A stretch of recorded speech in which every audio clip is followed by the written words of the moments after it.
Hey yo, what up? It's me, Antron Fleece, aka Real AF. You tuned into the world's greatest and possibly only puppet radio show, Felt So Good. Keep it locked, cause when it comes to hip hop, we got it stitched, we got it sewed up, and you know what? We gotta address the elephant in the room. And what elephant is that, you might be asking yourself? Well, that's a really good question, future faithful listener. When I say the elephant in the room, you know exactly the Dumbo I'm talking about. The one who's been having a grand old party since he rode in and bought a whole lot of BS with him. That's right, I'm talking about businessman, university founder, media personality, purveyor of fine mail-order meats, and somehow 2 times president of these United States of America, Donald Jaundice Trump. Kinda. This ain't really exactly solely about Trump, because here on the Felt So Good show, whatever we talk about is always gonna have a thread connected to hip-hop. So what I want to talk about is Trump's influence on hip-hop. Donald Jealous Guy Trump has been mentioned in rap songs a lot throughout the years.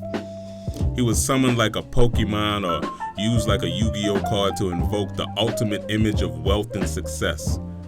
Call it playing the Trump card.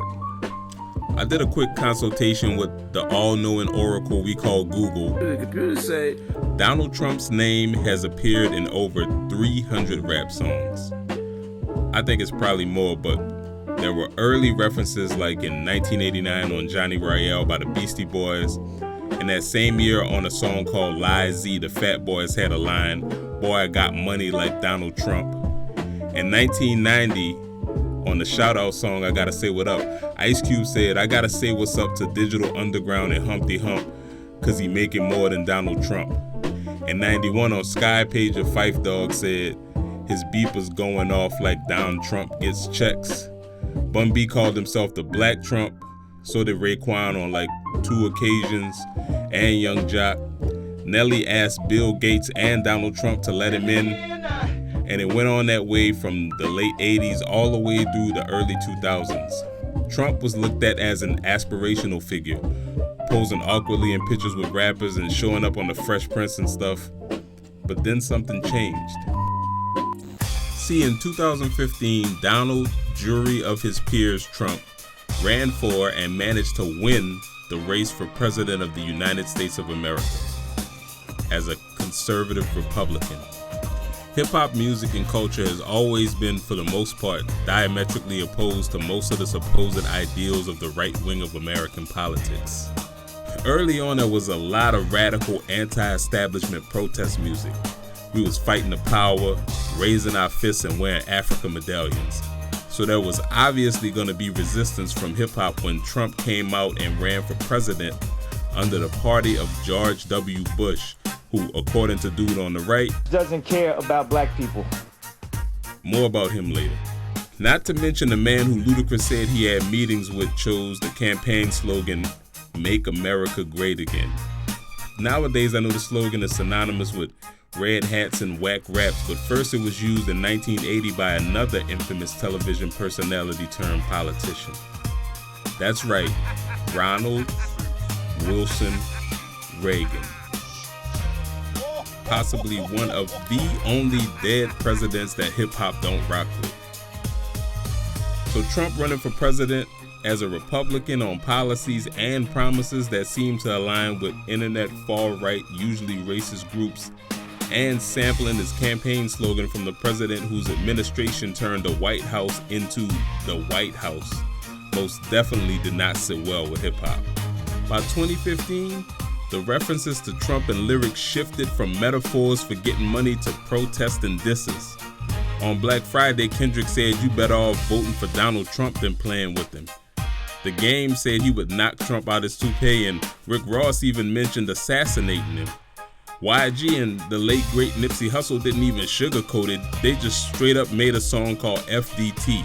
If you don't know what that means, look it up. Bring up Bing on your computer, then use Bing to download Google, because you shouldn't even be using Bing, and then Google FDT. In reference to the Trump regime and their immigration policy being deport first and ask questions never, even Nicki Minaj, who was born in Trinidad and isn't a U.S. citizen, spoke out and said, "Island girl, Donald Trump want me go home." Sorry about the accent. But more about her later. Before he ran for and became president, rappers saw themselves in Donald Trump. He was a hustler, a baller, he had money, he had women, and he didn't mind showing off both. He represented the American dream to them, clawing your way up to the apex of excess. But now he had shifted to being the face of the Republicans. At one point, most rappers would have said the Republicans as a staff, a political party, and as a crew. And most Republicans would have said most rappers don't align with their Christian conservative values. Not like someone like Donald J. Trump, right? Let's check.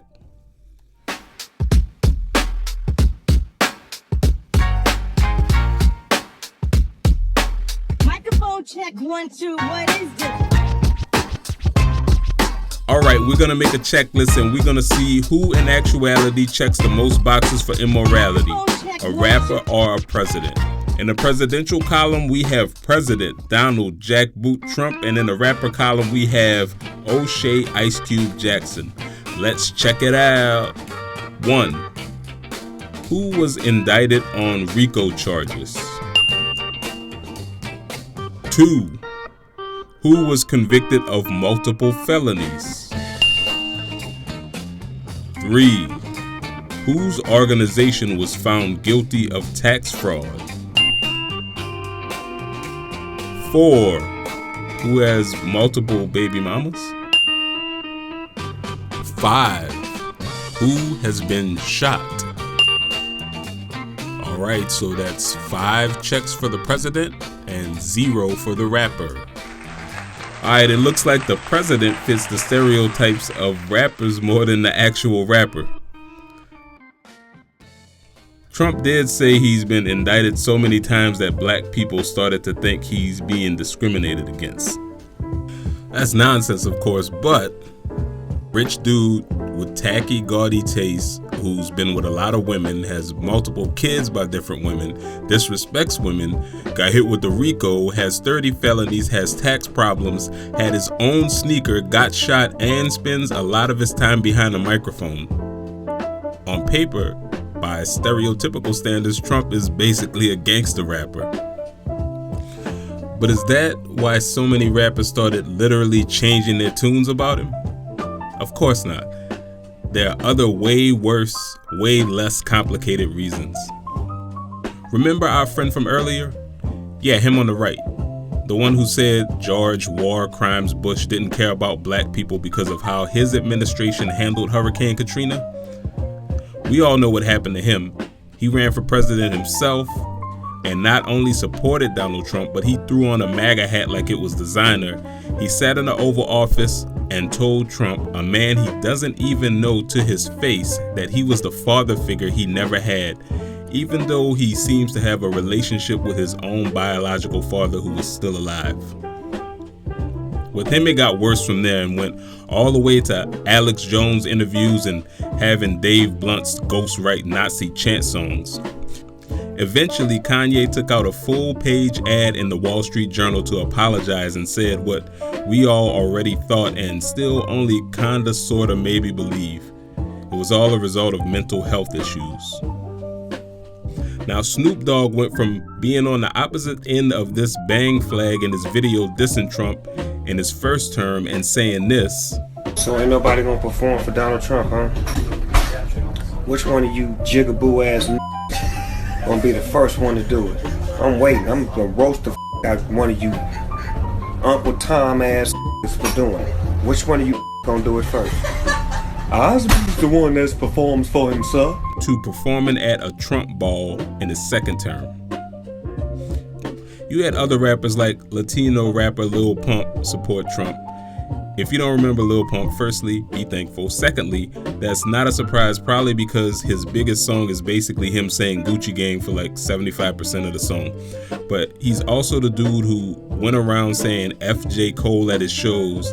Then Cole made a song accurately predicting the next 8 years of Lil Pump's life. Cole and Lil Pump sat down, talked it out, gained an understanding, and now Lil Pump is back on the internet dissing J. Cole and his wife. I think it might be safe to file his support under ignorance. Now also, getting back to Nicki Minaj, who never, to my knowledge, outright criticized Trump, but did at least hint at her awareness of what he was doing, she went all in on supporting him. Even though throughout her career, a pretty big part of her fan base included groups that were targeted by his policies and agendas. She even made a weird appearance at an event and sat down with the leather pants wearing widow of the dude who called her a bad influence. She called Trump dashing and handsome and looked and sounded like she was a victim of all of them clone brainwashed TikTok conspiracy theory videos. What was behind her now complete evolution into MAGA Malibu Barbie Minaj? Remember her line about being an island girl and basically not being a US citizen? Well, she did post a picture of her holding the Trump card. You know, the card that can get you expedited permanent residency if you make a $1 million voluntary gift to the government and pay a $15,000 application fee. So like basically selling citizenship, because why not? A government official did later confirm that Nicki's card wasn't real though, but the Trump administration does also sell pardons, and Nicki Minaj has 2 family members with weird cases. But I'm sure none of those things has anything to do with her support. You also had rappers like Chef G show up at events to support Donald Trump. Chef G, who was also born to parents not from the US, suspiciously timed his support around him having some serious legal troubles. But Wayne got a pardon from Trump. Kodak got a pardon from Trump. Young Boy got a pardon from Trump. Chef G ain't getting no pardon from Trump. Trump's connection to hip-hop has been interesting. From hero to villain to secret evil organization behind the villains. Who knows where it goes from here? What's the next evolution of the Trump card? I don't know. What do y'all think? Get in the comments and type, hit the like, keep it real, and hit the bell. Thanks for pupping with your boy. We out. Peace.